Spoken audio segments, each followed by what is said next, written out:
قومی cricket team کے پہلے کپتان کے 94 یوم پیدائش کے موقع پر گوگل نے اپنا ڈوڈل عبدالحفیظ کارڈدار کے نام کر دیا۔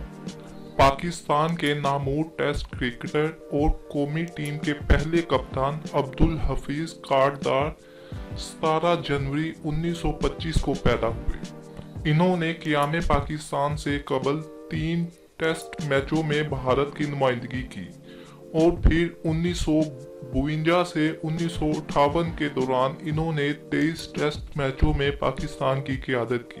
عبدالحفیظ کارڈدار پہلا غیر ملکی دورہ کرنے والی پاکستانی ٹیم کے قائد تھے۔ پاکستان نے اپنا پہلا دورہ بھارت کا کیا تھا۔ کارڈدار ایک مرتبہ پاکستان پیپل پارٹی کے ٹکٹ پر رکن پنجاب اسمبلی بھی منتخب ہوئے تھے۔ وہ صوبائی کابینہ میں وزیر بھی رہے۔